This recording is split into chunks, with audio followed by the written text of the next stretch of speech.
ମହାନ କୃଷିଭିତ୍ତିକ ଗଣପର୍ବ ଉଧେ ଆଜି ମା ଟଙ୍କାକିଆ ଜଳଖିଆ ଅନୁଷ୍ଠାନ, ସଂଯୁକ୍ତ କୃଷକ ସଂଗଠନ ଓ କୋଶଲ ସେନା ତରଫରୁ ଜିଲ୍ଲା ହସ୍ପିଟାଲ ଖେଦାପାଲିଠାରେ ରୋଗୀ ଏବଂ ରୋଗୀର ପରିବାରମାନଙ୍କୁ ନୂଆଖାଇ ଦିନରେ ପ୍ରାୟ 300ରୁ 400 ଜଣଙ୍କୁ ରନ୍ଧା ଖାଦ୍ୟ ବଣ୍ଟନ କରିଛନ୍ତି। ନୂଆଖାଇ ଦିନରେ ସମସ୍ତ ହୋଟେଲ ଦୋକାନ ବନ୍ଦ ଥିବା ବେଳେ ରୋଗୀ ପରିଜନ ମାନେ ନାହିଁ ନଥିବା ଅବସ୍ଥା ଭୋଗିବାକୁ ପଡ଼ିଥାଏ।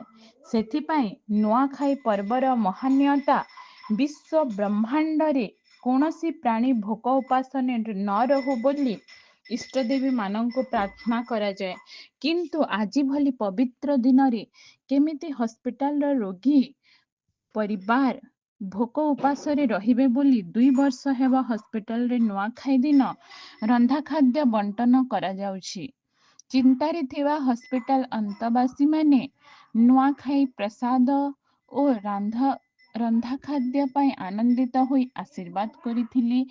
ଏହି ମହାନ କାର୍ଯ୍ୟକ୍ରମ ସର୍ବଶ୍ରୀ ଉମେଶ ପ୍ରଧାନ, ଉତ୍ପନ୍ନ ଭୋଇ, ସୁଦାମ ପାତ୍ର, ବୀରବଲ ମହାକୁଡ଼, ସୁରେଶ ନିକଣ୍ଡି, ରମେଶ ମହାପାତ୍ର, ଅଭିନାଶ ବାଗ, ମାନସ ଭାଇ, ଧୁବ୍ର ପ୍ରଧାନ, ମଣ୍ଟୁ ପ୍ରଧାନ ସମ୍ପାଦକ କରିଥିଲେ।